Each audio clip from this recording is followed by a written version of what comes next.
അതെ, ഇക്കഴിഞ്ഞ തൃശൂർ പൂരം ശിവന്റെ ജീവിതത്തിലെ ഒരു വഴിത്തിരിവ് തന്നെയായിരുന്നു.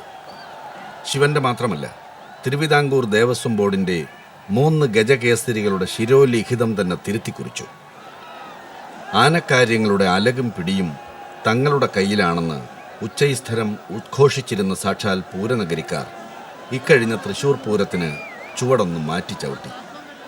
തൃശൂർ പൂരമെന്ന ഉത്സവ മാമാങ്കത്തിൻ്റെ മത്സരവീര്യത്തിൽ മതിമറന്ന പാറമേക്കാവ് വിഭാഗം തിരുവിതാംകൂറിൽ നിന്ന് തിരുവിതാംകൂർ ദേവസ്വം ബോർഡിൽ നിന്ന് 3 പടനായകരെ ആളയച്ചു വരുത്തി.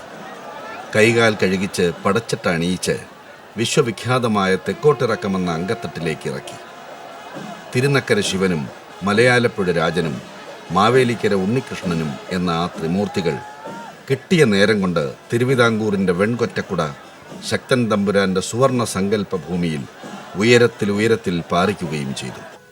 അങ്ങനെ പൂരം പുറപ്പാടിൻ്റെ വിജയഗാഥകളുമായി അക്ഷരനഗരിയിലേക്ക് വിജയശ്രീലാളിതനായി മടങ്ങിയെത്തിയപ്പോഴാണ് ഇത്രയും കാലം തങ്ങൾ നാട്ടുകാരൻ ചെക്കൻ എന്ന മട്ടിൽ മാത്രം വിലയിരുത്തിയിരുന്ന ശിവൻ ആളിപ്പോൾ നിസ്സാരക്കാരനല്ലെന്നും അവൻ്റെ പേര് മുഴുവൻ പുറത്താണ് കിടക്കുന്നതെന്നുമുള്ള യാഥാർത്ഥ്യം കോട്ടയം നിവാസികൾ തിരിച്ചറിഞ്ഞത്. ഈ ജില്ലയിലെ ഏറ്റവും ലക്ഷണമൊത്ത കൊമ്പനെന്ന നിലയിൽ ശിവന് ഉള്ള സ്ഥാനം വളരെ മഹനീയമാണ്. ക്ഷേത്ര ഉത്സവങ്ങളിലൊക്കെ ഈ ആന വളരെയേറെ ശ്രദ്ധ പറ്റിക്കൊണ്ടിരിക്കുന്ന ഒരു കാലഘട്ടമാണിത്. കഴിഞ്ഞ വർഷം തൃശ്ശൂർ പൂരത്തിന് പോലും പങ്കെടുക്കുന്നതിനും അവിടെ ചെന്ന് ആളുകളുടെ ആന സ്നേഹികളുടെയും ഉത്സവ സ്നേഹികളുടെയും എല്ലാം സ്നേഹാദരവ് ഈ ആന പിടിച്ചു പറ്റുകയുണ്ടായി. ഇപ്പം നമ്മുടെ ദേവസ്വം ഡിപ്പാർട്ട്മെൻറ്റിലെ ഏറ്റവും ലക്ഷണമൊത്ത കൊമ്പന്മാരിൽ പ്രധാനപ്പെട്ട ഒരു ആന തന്നെയാണ് ശിവന്. ഇതുവരെ മറ്റു രീതിയിലുള്ള ആനകളുടെ ഇടയിലുള്ള മറ്റ് കുഴപ്പങ്ങളൊന്നും തന്നെ ആന കാട്ടിയിട്ടില്ല. വളരെ മര്യാദക്കാരെന്ന രീതിയിൽ ഭക്തജനങ്ങളുടെ ഇടയിലും നാട്ടുകാരുടെ ഇടയിലും ഒക്കെ നല്ല പേരോടുകൂടി തന്നെ അംഗീകാരത്തോട് തന്നെ കഴിയുന്ന ഒരു ആനയെന്ന രീതിയിൽ ഈ ആന ഇനിയും വളരാനും ആളുകളുടെ അംഗീകാരം പിടിച്ചു പറ്റാനും ഉള്ള എല്ലാ സാധ്യതകളുണ്ടെന്ന് തിരുവിതാംകൂർ ദേവസ്വം ബോർഡിൻ്റെ ഒരു ഉദ്യോഗസ്ഥ എന്ന നിലയിലും ഒരു ആന സ്നേഹി എന്ന നിലയിലും ഞാൻ വിശ്വസിക്കുന്നു. മുൻപ് വിശ്വനാഥൻ എന്നും പറഞ്ഞൊരു ആനയുണ്ടായിരുന്നു. ഇത് തിരുനക്കര ക്ഷേത്രത്തെ സംബന്ധിച്ച് 3ാമത്തെ ആനയാണ്.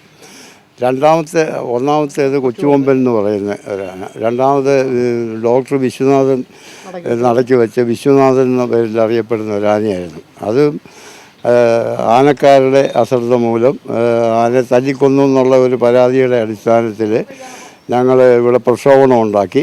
അതിൻ്റെ അടിസ്ഥാനത്തിൽ ദേവസ്വം ബോർഡിൻ്റെ അന്നത്തെ പ്രസിഡൻ്റായിട്ടിരുന്ന രാമൻ ഭട്ടതിരിപ്പാട് ഒരാനെ തിരിച്ച് ദേവസ്വം ബോർഡിൻ്റെ വകയായിട്ട് തിരുനക്കരയ്ക്ക് തന്നോളാമെന്നുള്ള ഇതിൽ സമരമൊക്കെ അവസാനിപ്പിച്ച് കഴിഞ്ഞാണ് ഈ ശിവനെ ഇവിടെ കൊണ്ടുവരുന്നത് കഴിഞ്ഞാണ് ഈ ശിവൻ എന്നുള്ള നാമകരണം ചെയ്ത് നടക്കി വെച്ചപ്പോഴും രാമൻ ഭട്ടതിരിപ്പാടാണ് ശിവൻ എന്ന പേര് ഇട്ടത്. ഇതിൻ്റെ കോടനാട്ട് കേന്ദ്രത്തിൽ നിന്നാണ് ഇതിനെ ഇവിടെ കൊണ്ടുവരുന്നത്. 3 ആനയായിരുന്നു ദേവസ്വം ബോർഡ് എടുത്തത്. ഒരെണ്ണത്തിന് വൈക്കത്തിന് കൊടുത്തു, ഒരെണ്ണം ഏറ്റുമാനും, ഒരെണ്ണം ഇത്. അന്നേരം ഇതിനെ സെലക്ട് ചെയ്തത് തിരുനക്കരയ്ക്ക് വേണ്ടി സെലക്ട് ചെയ്തത് അന്നത്തെ ദേവസ്വം ബോർഡിൻ്റെ ആന ഡോക്ടർ തിരുനക്കരയുള്ള ഗിരി എന്ന് പറയുന്ന ഒരാളായിരുന്നു.